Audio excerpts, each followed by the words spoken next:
Hello guys, welcome to our channel. This is Teja. ప్రస్తుతం మనతో పాటు జూమ్ కాల్లో జనసేన లీడర్ గణేష్ గారు ఉన్నారు. వారితో మాట్లాడే ప్రయత్నం మనం చేద్దాం. గణేష్ గారు నమస్తే అండి. నమస్తే అండి తేజ గారు. రైట్. అయితే కొంతమంది కాపు నేతల్ని వైఎస్ జగన్మోహన్ రెడ్డి గారు రెచ్చగొడుతున్నారు. ఓటమి భయంతో అని చెప్పేసి అంటున్నారు. అలాగే కొంతమంది ఆహ్, కాపు కాపులను వైఎస్ఆర్‌సీపీకి అమ్మేస్తున్నారన్నట్టుగా మాట్లాడుతున్నారు. సో, దాని గురించి మీరేమంటారు?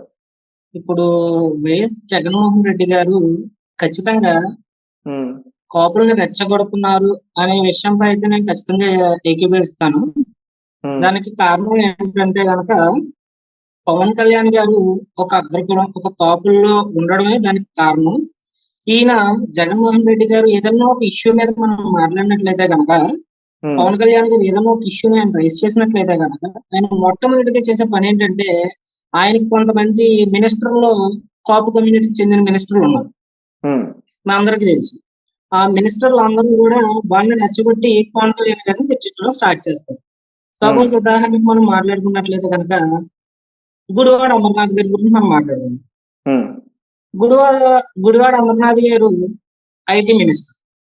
హ్మ్. IT minister. ఈ గుడివాడ అమర్నాథ్ గారికి ఏదైనా ఒక క్వెషన్ మనం అడిగినట్టయితే గనక ఆయనొచ్చేస్తారు. గుడివాడ అమర్నాథ్ గారు వెంటనే వచ్చేస్తారు. ఇలా హ్మ్. తిరిగొచ్చేసి పవన్ కళ్యాణ్ గారు 3 పెళ్లిళ్లు చేసుకున్నారు. హ్మ్. సార్ మన రాష్ట్రంలో క్యాపిటల్ డెవలప్ అవ్వలేదు కదా! ఒక ఐటీ కంపెనీ కూడా మనం తీసుకురాలేదు కదా! అంటే ఆయన ఏం చెప్తారంటే, పవన్ కళ్యాణ్ గారు 3 పెళ్లిళ్లు చేసుకోవడం వల్ల మన స్టేట్ డెవలప్ అవ్వలేదని చెప్తారాయన. హ్మ్. లేదా పవన్ కళ్యాణ్ గారు 3 పెళ్లిళ్లు చేసుకోవడం వల్లే మనకి ఈ రోజు ఐటీ కంపెనీస్ ఏమి రావట్లేదని చెప్తారాయన. హ్మ్. ఇంతకీ అందరికి తెలియాల్సిన విషయం ఏంటంటే ఐటీ మినిస్టర్‌కి అసలు ఐటీ అంటే ఏంటో తెలీదు. హ్మ్. ఆళ్ళు మనకి మినిస్టర్. ఇకపోతే మీరు అడిగిన ప్రశ్న ఏంటంటే, జగన్మోహన్ రెడ్డి గారు కాపు నాయకుల్ని రెచ్చగొట్టి పవన్ హ్మ్. కళ్యాణ్ గారిని తిట్టిస్తున్నారని అన్నారు కదా! అదికి 100కి 100% వాస్తవం. హ్మ్. ఆయన కేవలం పవన్ కళ్యాణ్ గారి జనాల్లో ఎదుగుతున్న ఓట్ బ్యాంక్‌ని చూసి, ఆయన పెరుగుతున్న గ్రాస్‌ని చూసి వణుకుతున్నాడాయన. హ్మ్. ఎలా వణుకుతున్నాడంటే, ఈ రోజు ఈయన గనక మనం ఆపలేకపోతే గనక మనకు రేపటి అన్న రోజున భవిష్యత్తు ఉండదు అనే భయోందనలో వైఎస్ జగన్మోహన్ రెడ్డి గారు ఆల్రెడీ ప్రభావితం అయిపోయి ఉన్నారు దాంట్లో ఆయన. హ్మ్. దానికి కారణంగా ఈయన ఏం చేస్తున్నాడంటే పవన్ కళ్యాణ్ గారు కాపులు కాబట్టి కాపు నాయకులతో ఆయన తిట్టిద్దాం. కాపు నాయకులతో ఆయన తిట్టిస్తే గనక అందరికి ఇది వేరే విధంగా పోర్ట్రేట్ అవుతుంది. ఆళ్ళ హ్మ్. నాయకులే ఆళ్ళని ఎంకరేజ్ చేయట్లేదు అని చెప్పి మిగతా కులాల వారు కూడా ఈ విధంగా ఉంటారన్న విధితో ఆయన ప్లాన్ చేస్తున్నారు. కానీ ఇక్కడ అందరూ అర్థం చేసుకోవాల్సిన విషయం ఏంటంటే జనసేన పార్టీ అనేది జనాల కోసం పెట్టిన పార్టీ. హ్మ్. కులాల కోసం పెట్టిన పార్టీ కాదు. జనసేనలోని కాపులు ఉన్నారండి. బీసీ సోదరులు లేరా? ఎస్సీ సోదరులు లేరా? ఎస్టీ హ్మ్. సోదరులు లేరా? అందరూ లేరా? కాకపోతే మినిస్టర్లందరికి ఏంటంటే మనం చూస్తున్నాం ఈరోజు మన జగన్మోహన్ రెడ్డి గారు సీట్లు అనౌన్స్ చేస్తున్నారు. సీట్లు అనౌన్స్ చేస్తున్న దాంట్లో మీరు చూసినట్లయితే కనుక పాపం వాళ్ళందరూ ఏంటంటే మన సీఎం గారు చెప్పింది చేయకపోతే నెక్స్ట్ మనకి టికెట్ ఇవ్వరు అనే భయంతో పాపం ఆయన ఏది చెప్తే అది చేసుకుంటూ వెళ్ళారు. మనం చాలా సభల్లో మీరు చూసినట్లయితే కనుక రీసెంట్ గా నేను ఒక 2-3 మంత్స్ బ్యాక్ చూశాను. ఆ హ్మ్. వీడియోలో మన మినిస్టర్ రోజా గారు స్టేజ్ మీద మాట్లాడడానికి వస్తుంటే పక్క నుంచి ఒక ఆఫీసర్ వచ్చి చంద్రబాబు నాయుడిని పవన్ కళ్యాణ్ గారిని తిట్టమని చెప్పి మెసేజ్ పెట్టారండి అని చెప్పి చెప్తున్నాడు. అవన్నీ మీరు కూడా చూసి ఉంటారు డైరెక్ట్ గా. హ్మ్. వీళ్ళందరికీ ఏంటంటే వాళ్ళ మీద ఎవరైతే ప్రత్యామ్నాయంగా తయారవుతున్నారో వాళ్ళని అణిచివేయాలి.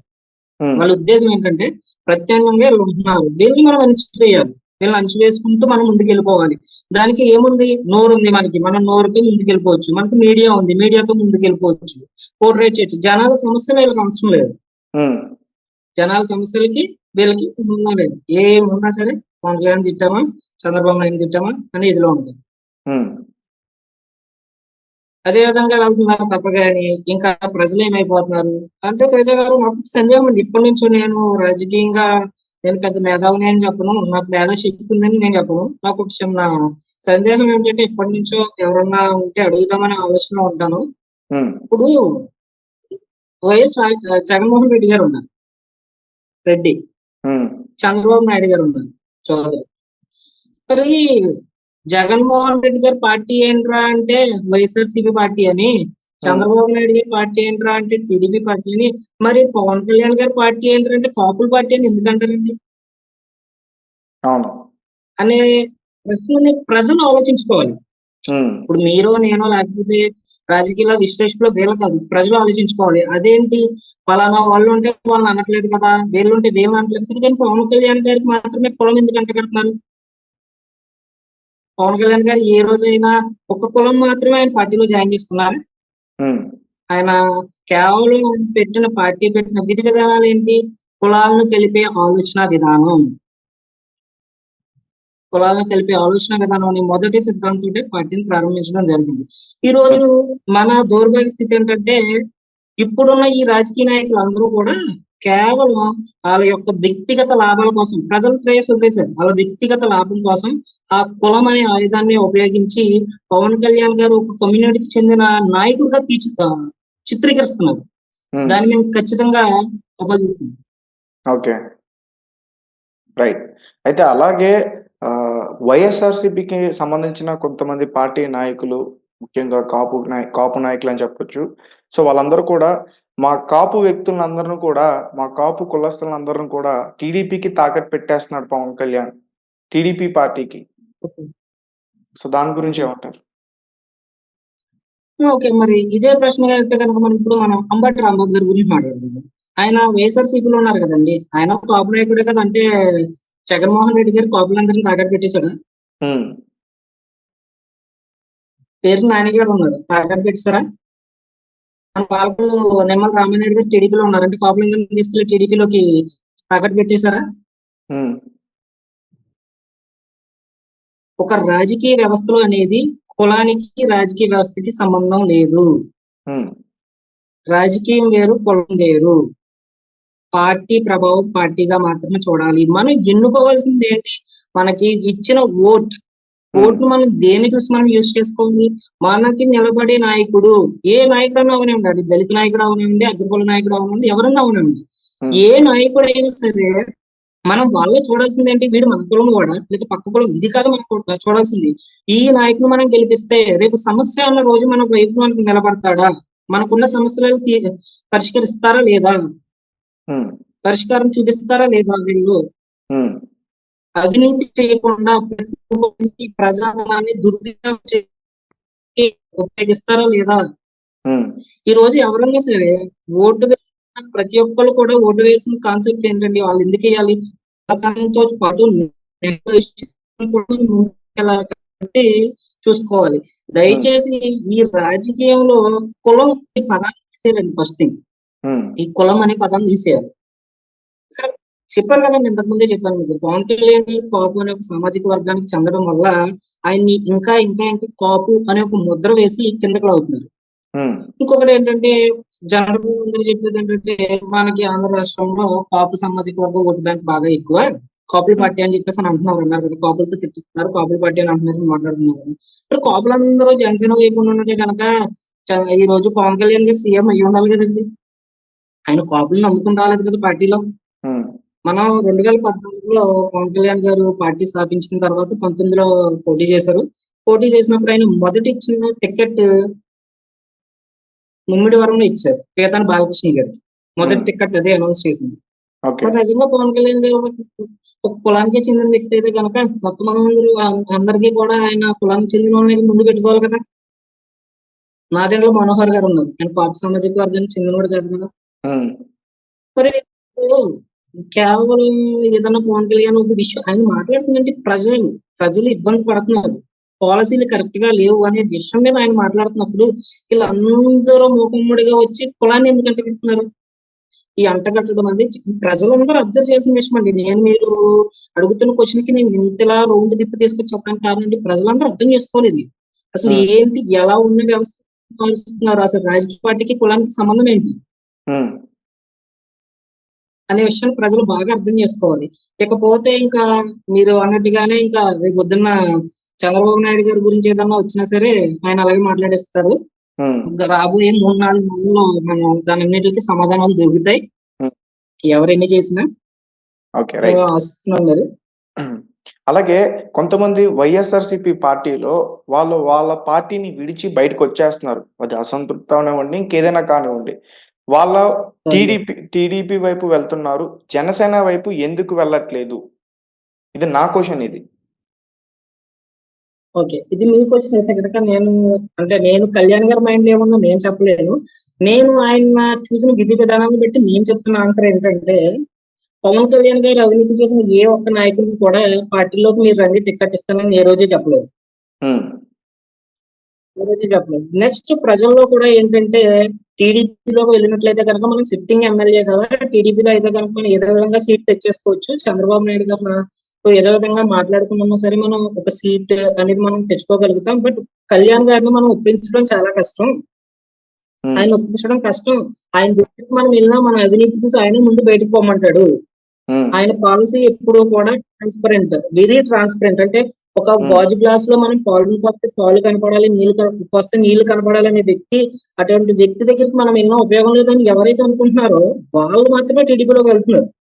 మీరు చూసుకున్నట్లయితే కనుక ఇప్పుడు మనకి వైజాగ్‌లో ఎమ్మెల్సీ గారు ఉన్నారు. ఆయన జనసేనలోనే జాయిన్ అయ్యారుగా ఎళ్లి. అంటే హ్మ్. ఎవరికైతే రాజకీయంగా ఎవరైతే వ్యక్తిగతంగా నేను ప్రజలకి సేవ చేయాలి. నాకు పాలిసీల మీద ప్రజలకి అందించాలి నేను అని ఎవరైతే ముందుకొస్తున్నారో అటువంటి వారందరూ జనసేన పార్టీలో జాయిన్ అవుతారు ఖచ్చితంగా. హ్మ్. ఇప్పుడు ఎవరైతే పక్క పార్టీలోకి వెళ్లి జాయిన్ అవుతున్నారో వాళ్ళందరూ ఖచ్చితంగా కూడా ఏంటంటే వాళ్ళు సీట్ ఎక్స్‌పెక్ట్ చేస్తారు. జనసేన పార్టీలోకొస్తే సీట్ ఇస్తారా? ఇవ్వరనేది ఎవరు చెప్పలేరు. హ్మ్. ఇప్పుడున్న పరిస్థితుల రీత్యా. కనుక ఓకే. వాళ్ళేంటంటే ఎక్కువ టీడీపీలోకి మనం వెళ్ళినట్లయితే కనుక మనకు అవకాశం దొరుకుతుంది. హ్మ్. మనం ఏదో విధంగా చేయొచ్చని చెప్పి మాత్రమే వెళ్ళటం జరుగుతుంది. ఓకే. రైట్. అలాగే ఇది నా విడత అభిప్రాయం. అయితే విడుదల రజనీ మీద టీడీపీ నాయకులు, అలాగే జనసేనకి సంబంధించిన కొంతమంది కార్యకర్తలు ఆమె ఆఫీస్ పైన దాడి చేశారని జెప్పేసి డైరెక్ట్‌గా ఆమె వచ్చి మాట్లాడడం గూడా మనం చూసాం. సో, మరి దాని గురించి మీరేం జెప్తారు? ఈ విడుదల రజనీ గారి గురించి చెప్పాలంటే మీరు కొన్ని పాత వీడియోలు మీకు చూపించాలి నేను. ఆవిడ గురించి మీకు నేను చెప్పాలంటే గనక. హ్మ్. అయినప్పటికీ నేను ఈ వైఎస్ఆర్‌సీపీ పార్టీకి ఇది కొత్తేం కాదండి. ఈ పద్ధతి కొత్తేం కాదు. వాళ్ళ మీద వాళ్ళు దాడులు చేసుకొని హ్మ్. ఎదుటి వ్యక్తులపై రుద్దడం వాళ్ళకి కొత్తేం కాదు. వాళ్ళకి కొత్త మనం బాగా చూసాం. మనం ఈస్ట్ గోదావరిని హ్మ్. కోనసీమలో ఉన్నదాన్ని మనం అంబేద్కర్ గారి నేమ్ పెట్టినప్పుడు ఎంత అల్లర్లు సృష్టించారో వైఎస్ఆర్‌సీపీ అక్కడ రీజనల్‌గా ఉన్న ఎమ్మెల్యే వాళ్ళు ఎంత అల్లర్లు సృష్టించారో మనందరికీ తెలిసిందే. వాళ్ళకి హ్మ్. ఇటువంటి విషయాల్లో కొత్త ఏం కాదండి. వాళ్ళు దాడులు చేయటం, ఎదుటి వాళ్ళపై వేయటం సర్వసాధారణం అయిపోయింది వాళ్ళకి. హ్మ్. ఓకే. సర్వసాధారణంగానే నడుస్తుంది వాళ్ళకి ఈరోజు. ఓకే. ఇకపోతే ఆ మినిస్టర్ గారు అంటేనే ఆవిడ ఇటువంటి కార్యక్రమాలను మానేసి హ్మ్. ప్రస్తుతం ఆవిడ హెల్త్ మినిస్టర్‌గా ఉన్నారు కాబట్టి, ప్రజలకి అన్నీ సక్రమంగా అందుతున్నాయా? ప్రతి పీహెచ్‌సీలో మెడిసిన్ కరెక్ట్ గానే ఉన్నాయా? హ్మ్. కావాల్సినయన్ని అందుతున్నాయా లేదా? హ్మ్. చూసుకుంటాం. చాలా ఒకసారి మీరు అబ్జర్వ్ చేసినట్లయితే తేజ గారు, ఇప్పుడున్న ఎవరైతే మన స్టేట్‌లో ఉన్న మినిస్టర్స్ ఎవరైతే ఉన్నారో వాళ్ళ విధి నిర్వహణ కరెక్ట్‌గా చేస్తున్నారంటారా? ఏ హ్మ్. ఒక్కరన్నా సరే. ఏ ఒక్కరన్నా సరే. హ్మ్. ఎవ్వరు కూడా వాళ్ళకిచ్చిన మినిస్ట్రేట్‌లో దాని గురించి మాట్లాడరు. దాని గురించి చెయ్యరు. ఏమీ ఉండదు. ఏమన్నా అంటే మా జగనన్న బటన్ నొక్కాడు. సంక్షేమ పథకాలు రిలీజ్ అయినాయి. ఇవి ఒక్కటి మాట్లాడతారు తప్ప గాని, ఏ మినిస్టర్ అన్నా సరే మేమిది చేసాం. అంటే మరి మీరేమంటారు? ఆవిడ ఫెయిల్యూర్ నేను చెప్తానండి. హ్మ్. ఏంటండి? అంటే మీరేమంటారు? చెప్పండి. ఏదో చెప్పండి. వాళ్ళు సరిగ్గా చేయలేదు కాబట్టే ప్రజల్లో వ్యతిరేకత ఉందని మీరంటున్నారు. అంతే. హ్మ్. అది నేనంటం కాదు కదా! ఆంధ్ర రాష్ట్రం అంటే చెప్తుంది. ఓకే. కంటిన్యూ. వాళ్ళ పాలిసీస్ ఆ విధంగా ఉన్నాయి వాళ్ళవి. ఇక హ్మ్. ఈ మినిస్టర్‌లు అందరు మినిస్టర్‌లు ఒకే అండి ఒకటే. ఎవరెవరు మాట్లాడితే వాళ్ళ మీద మనం మాటలు దాడి చేయాలి. హ్మ్. మాటలు దాడి చేయాలి. ఆయన పాలిసీల గురించి మాట్లాడినప్పుడు మనం పాలిసీల గురించి మాట్లాడకూడదు. వ్యక్తిగతంగా దాడి చేయాలి. అసలు పవన్ కళ్యాణ్ గారి పెళ్ళిళ్ళకి ఆంధ్ర రాష్ట్రానికి సంబంధం ఏంటండి? హ్మ్. మొన్న కూడా భీమవరంలో పవన్ జగన్మోహన్ కళ్యాణ్ రెడ్డి గారి పెళ్లి గారు మాట్లాడినట్టున్నారు గదా! మాట్లాడారండి. ఆయన అసలు దానికి దీనికి ఏమైనా సంబంధం అండి? అసలేమైనా హ్మ్. సంబంధం ఉందా? పవన్ కళ్యాణ్ గారు ఏమడుగుతున్నారు? ఇసుక మీరు సరిగ్గా ఇవ్వలేదు. ఇసుక సరిగ్గా ఎందుకు ఇవ్వట్లేదు? ఎందుకు పేదవాడి కడుపు ఎందుకు కొడుతున్నారు అని అడిగితే, మీరు 3 పెళ్లిళ్లు ఎందుకు చేసుకున్నారు? 3 పెళ్లిళ్లు చేసుకున్నారు. దానికి దీనికి సంబంధం ఏంటి? ఆంధ్రప్రదేశ్‌లో క్యాపిటల్ లేదు. క్యాపిటల్ లేని రాష్ట్రంగా మారిపోయింది అని చెప్తుంటే, పవన్ కళ్యాణ్ గారు 3 పెళ్లిళ్లు చేసుకున్నారు. హ్మ్. ప్రతి దానికి ఆన్సర్ అంటే 3 బిల్లులు, 3 బిల్లులు, 3 బిల్లులు అని. అలా భార్యలకు లేని సమస్య వీళ్ళకేంటండి? హ్మ్. ఆ విధంగా మనం చరిత్ర తవ్వుకుంటూ వస్తే గనక ఎవరైతే ఈ రోజు అనిపిస్తున్నారో వాళ్ళ ఫ్యామిలీ హిస్టరీ ఒకసారి వెనక్కి వెళ్తే వాళ్ళ ఫ్యామిలీ హిస్టరీలో కూడా తెలుస్తుంది. హుహు. ఎవరైనా పెళ్లిళ్ళు చేసుకున్నారో, ఎవరేం చేస్తున్నారో. మా నాయకుడు మాకు నేర్పించిన సంస్కారం ఏంటంటే ఎదుటివాడు వ్యక్తిగతంగా మాట్లాడినా సరే మనం పాలసీ మీద మాత్రమే మాట్లాడటం మాకు నేర్పించారు. కాబట్టి మా జనసేన టీంలోని ఏ నాయకుడైనా సరే ఎవరిని వ్యక్తిగతంగా దాడి చేయరు. హ్మ్. పర్సనల్ గా ఎవరి మీద మాట్లాడరు. ఏదన్నా ఉంటే పాలసీల గురించి మాట్లాడతారు. అవినీతి చేస్తే దాని మీద యుద్ధం చేస్తారు తప్ప గాని ఇటువంటివి ఉండవు. ఓకే. రైట్. మరి ఈసారి భీమవరంలో ఎలా ఉంటుంది? గట్టి పోటీ ఉందని జెప్పేసి నేను విన్నాను. జగన్మోహన్ రెడ్డి గారు కూడా వచ్చి అక్కడ ఒక సభ ఏర్పాటు చేసి ప్రజలందరితో కూడా సమక్షంలో మాట్లాడడం జరిగిద్ది. సో, పవన్ కళ్యాణ్ గారిని ఓడించడానికి చాలా సన్నాహాలు జేస్తున్నారు వాళ్ళు. సో, మీరేమంటారు?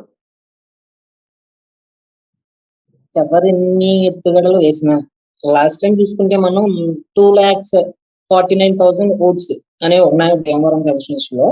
హ్మ్. బట్ ఇప్పుడు వచ్చేసరికి దగ్గరగా 3 lakhs కి దగ్గరగా ఓట్లు అనేవి రావడం జరుగుతుంది. ఓటర్లు అనేవి ఉన్నాయి. హ్మ్. ఈసారి ఖచ్చితంగా పవన్ కళ్యాణ్ గారు 1 lakh ప్లస్ మెజారిటీతో గెలుస్తారు భీమవరం. హ్మ్. 1 lakh ప్లస్ అంటే పవన్ కళ్యాణ్ గారు భీమవరం నుంచి ఖచ్చితంగా పోటీ చేస్తే 1,00,000 ఓట్ల మెజారిటీ, నేను 1,00,000 ఓట్లు వస్తాయని చెప్పట్లేదండి. 1,00,000 ఓట్ల మెజారిటీతో గెలుస్తారు. హ్మ్. ఖచ్చితంగా వార్ వన్ సైడ్ ఉంటుంది. వార్ వన్ సైడ్ ఉంటుంది. అంటే మీరేమనుకుంటున్నారు? భీమవరం నుంచి పోటీ చేస్తారనుకుంటున్నారా? నేనేమనుకున్నది నాయకుడు ఇష్టం కదండి. ఆయన ఎలా చెప్తే అలా నడుస్తాం.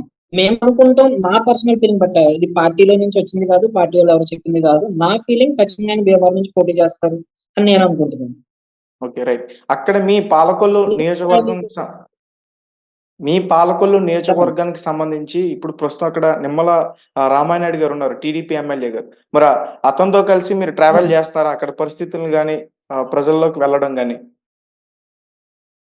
అంటే దీని గురించి మనం మాట్లాడాలంటే గనక మనం టీడీపీ జనసేన పొత్తు లేకముందు రామానాయుడు గారు అని అంటే మీరు అడిగారు కాబట్టి నేను చెప్తున్నాను. హ్మ్. రామానాయుడు అనే ఒక వ్యక్తి ఎవరికి ఎదుటి వాళ్ళకి కష్టం వస్తే ఆయన వీడు మా పార్టీయా పక్క పార్టీ అని చూసే వ్యక్తి కాదు. ముందుగా ఓకే. ఆయన ఏం స్పందిస్తారంటే ఆయన కష్టంలో ఉన్నాడు సాయం చేయాలని చూసే వ్యక్తి. హ్మ్. అంటే పర్సనల్ గా నాకు ఆయన అంటే మంచి అభిప్రాయం. పార్టీ రీత్యా టీడీపీ జనసేన ఎలియన్స్ లోకి వెళ్ళకముందు ఎప్పుడు కూడా నేను ఆయన వైపు లేను. నా my personal side. Okay. But ఇప్పుడు మా నాయకుడు క్లియర్ గా చెప్పారు. మనం టీడీపీతో ముందుకు వెళ్ళబోతున్నాం. ఒక పొత్తుతో మనం ముందుకెళ్ళి కొత్తగా మనం గవర్నమెంట్ ని ఫామ్ చేయబోతున్నాం అని చెప్పడం జరిగింది. హ్మ్. ఈ తరుణంలో అటువంటి ట్రూ లీడర్ వెనకాల మనం వెళ్ళటం అనేది ఖచ్చితంగా మంచి పరిణామం అని నేను ఆలోచిస్తున్నాను. ఓకే. రైట్. అయితే ఇప్పుడు షర్మిల గారు కొత్తగా కాంగ్రెస్ పార్టీలో చేరారు. అధ్యక్ష పదవి తీసుకుంటున్నారు ఆంధ్రప్రదేశ్ కాంగ్రెస్ పార్టీలో. సో, మరి చంద్రబాబు నాయుడు గారు జనసేనను వదిలేసి షర్మిల వైపు వెళ్తున్నారు. ఎందుకంటే జనసేన బీజేపీతో స్నేహంలో ఉంది.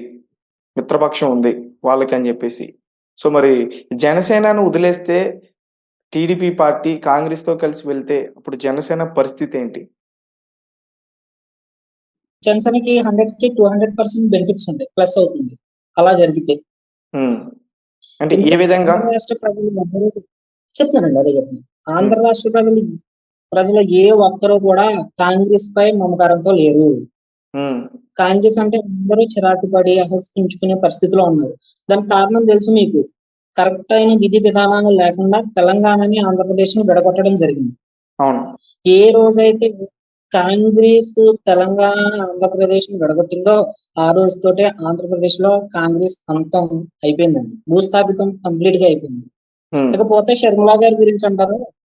షర్మిల గారు తెలంగాణలో పార్టీ పెట్టారు. అక్కడ నేను పోటీ చేస్తున్నానన్నారు. ఎక్కడ పోటీ లేకుండా వచ్చారు. మళ్ళీ ఇది జస్ట్ ఏంటంటే ఒక స్ట్రాటజీ ప్లే చేస్తున్నారు తేజ గారు ఇది. ఒక హ్మ్. స్ట్రాటజీ అంతే. అంటే ఓటు అనేది ఇప్పుడు ఏదైతే వైఎస్ఆర్‌సీపీకి యాంటీగా ఉన్న ఓటు ఏదైతే ఉందో, హ్మ్. ఏదైతే ఎమ్మెల్యే టికెట్లు రాని వైఎస్ఆర్‌సీపీ ఎమ్మెల్యేలు అందరూ కూడా మీరు అబ్జర్వ్ చేసినట్లయితే గనక కాంగ్రెస్‌లోకి జంప్ అవుతున్నారు. హ్మ్. ఈ స్ట్రాటజీ అంతా ఏంటి? కేవలం ఓట్ అనేది పోకుండా ఇటొచ్చినా మళ్ళీ ఈళ్ళే ప్లస్ చేసుకునే విధంగా ఆళ్ళు చేస్తున్నారు. ఇకపోతే చంద్రబాబు నాయుడు గారు అలాంటి తప్పుడు నిర్ణయం తీసుకుంటారని నేనైతే మాత్రం అనుకోను. నా ఓహ్! పర్సనల్‌గా నేనైతే అనుకోను. ఓకే. సో, పవన్ కళ్యాణ్ గారు ఎవరైనా గాని సరే ఇప్పుడు ఒకటి ఫార్మ్ చేయాలి అనుకున్న గవర్నమెంట్ ఫార్మ్ చేయాలనుకున్న లీడర్ ఎప్పుడు కూడా మనకి ప్రజలకు మంచి చేయాలనుకున్నాడు, ప్రజా సమస్యలను తెలుసుకున్నాడు, ప్రజలకు మంచి జరగాలనుకున్నాడు ఒక మెట్టు దిగి ముందుకు సాగుతూ వెళ్తారు తప్ప గాని హ్మ్. వ్యక్తిగత లాభాలు చూసుకుని 0% ఓట్ ఉన్న పార్టీతో కలుస్తారని నేను అనుకోను. ఓకే.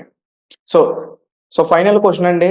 సో, పవన్ కళ్యాణ్ గారు గాని, ఓకే. అలాగే టీడీపీ నాయకులు టీడీపీ అధ్యక్షులు చంద్రబాబు నాయుడు గారు గాని, మొన్నటి వరకు కూడా వాలంటీర్ సంస్థపై ఎక్కువగా ఫైట్ చేయడం చూసాం. వాలంటీర్లు చేసే పనులు గాని, వాళ్ళ విధి విధానాల పట్ల గాని. సో, ఇప్పుడు అలాంటి వాలంటీర్‌లని మీ గవర్నమెంట్ వస్తే ఈ జనసేన, అలాగే టీడీపీ ఈ పొత్తులతో వచ్చిన గవర్నమెంట్ వస్తే వాళ్ళ భవిష్యత్తు ఏంటి? వాళ్ళు ఉంటారా? తీసేస్తారా? మీరేం కరెక్ట్ అంటారు? ఉంచడం బెటరా? తీసేయడం కరెక్టా? నన్ను అడిగితే వాలంటరీ వ్యవస్థ అనేది కరెక్ట్ కాదు. అంటే హ్మ్. నేను తప్పుగా అనట్లేదండి. వాలంటరీ వ్యవస్థను తప్పు పట్టట్లేదు. వాళ్ళ ఇప్పుడు మీరు చూసుకున్నట్లయితే గనక ఏ వాలంటరీ అయినా మినిమమ్ క్వాలిఫికేషన్ గ్రాడ్యుయేషన్‌తో ఉన్నారు. హ్మ్. ఒక గ్రాడ్యుయేషన్ అంటే ఒక మనకి అందరికి జనరల్‌గా చదువుకున్న అందరికీ తెలుస్తుంది. గ్రాడ్యుయేషన్ మనం సంపాదించాలంటే గనక ఎంత కష్టపడి మనం చదివి సంపాదించుకుంటాం మనందరికీ తెలుసు. హ్మ్. అటువంటి గ్రాడ్యుయేషన్ కంప్లీట్ చేసిన వ్యక్తి రూ. 5,000 సాలరీ ఇచ్చి తన జీవితాన్ని ఆపేస్తారు. అంటే మీరు చూసినట్లయితే 2019-24 వరకు కూడా హ్మ్. ఇప్పుడు ఎంతమంది ఎమ్మెల్యేలు గ్రాడ్యుయేషన్ ఉన్న ఎమ్మెల్యేలు, మినిస్టర్‌లు ఉన్నారండి? వాళ్ళు సంపాదించుకుంటలేదా? హ్మ్. అంటే వాలంటరీ వ్యవస్థ రూ. 5,000 ఏదో మేము మీకు పడేస్తున్నాం అది ఆళ్ళు సొమ్మేస్తున్నారా? లేదే ఎవరి విలేజ్‌లో ఉన్న వాళ్ళ పంచాయతీలో వాళ్ళకే ఇస్తున్నారే. ఈ రూ. హ్మ్. 5,000 జీతం ఇచ్చి వాళ్ళ లైఫ్‌ని ఆపేస్తారు అదే విధంగా. నా వరకు అయితే గనుక ఖచ్చితంగా అయితే గనుక కొత్త గవర్నమెంట్ ఏదొచ్చినా సరే వాలంటరీ వ్యవస్థను కాకుండా నేను వాలంటరీ వ్యవస్థ ఒకదాని గురించి మాట్లాడట్లేదండి. ఎవరైతే నిరుద్యోగత ఎవరైతే గనక వాళ్ళకి ఎంప్లాయ్‌మెంట్ లేక నాన్ ఎంప్లాయ్‌గా ఉండిపోతున్నారో వాళ్ళందరికీ కూడా ప్రతి హ్మ్. ఒక్కళ్ళకి కూడా మంచి భవిష్యత్తు ఇచ్చే విధంగా ఉపాధి అంటే సెల్ఫ్ ఎంప్లాయ్‌మెంట్. ఆళ్ళు సెల్ఫ్ ఎంప్లాయ్‌మెంట్ క్రియేట్ చేసుకుంటారా? లేదా ఇంకో ఎంప్లాయ్‌మెంట్ వచ్చే జాబ్‌ని చూసుకుంటారా? అనేది మంచి అవకాశాలు కల్పించాలి. ఉన్నత స్థాయికి ఎదిగే విధంగా తీసుకెళ్ళాలి. అంటే అట్టడుగు ప్రాంతం ఉన్న ప్రతి ఒక్కడు కూడా శాసించే స్థాయి వరకు రావాలి. అటువంటి విధానాన్ని తీసుకురావాలని ఆశిస్తున్నాను. అంతే తప్ప గాని మీకు నేను 5,000 ఇస్తున్నాను, 7,000 ఇస్తున్నాను, 10,000 ఇస్తున్నాను కదా! అని చెప్పేసి హ్మ్. వాళ్ళ జీవితం మీద ఇప్పుడు ఇంపాక్ట్ ఉండొచ్చు. ఒక 5,000 ఇస్తున్నారు కదా! అని చెప్పేసి ఉండొచ్చు. బట్ ఫ్యూచర్‌లో వాళ్ళ పరిస్థితి ఏంటి? ఆల్రెడీ మీరు అందరూ చూస్తున్నారు.